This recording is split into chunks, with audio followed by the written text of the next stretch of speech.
Dubai international stadium ठारे खेला जाउथिबा Asia cup super 4 रो एक मैच रे अफगानिस्तान को 101 रन रे परास्त करिछि भारत। गुरुवार भारत अफगानिस्तान विपक्ष मैच रे एक तरफा विजय हासिल करिछि। प्रथमे बैटिंग करी भारत 20 ओवर रे 212 रन करिथिला। विगत दुईटी मैच रे निराश करिथिबा भारतीय बैटर माने एही मैच रे लय रे देखा जाइथिले। केएल राहुल 62 रन करिथिबा बेले ऋषभ पंत 20 रन करिथिले। भारतीय इनिंग्स रो मुख्य आकर्षण थिला विराट कोहली शतक।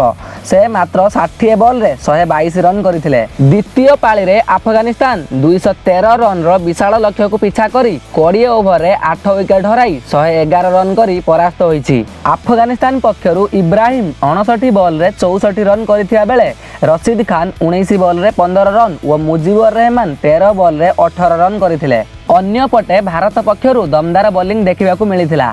भुवनेश्वर कुमार 5टी विकेट नेइथिबा बेले अर्शदीप सिंह, रविचंद्रन अश्विन और दीपक हुडा गोटे लेखाए विकेट नेइथिले। फल भारत एही मैच को 101 रन रे जितिबा सह निजर एशिया कप अभियान शेष करिछि।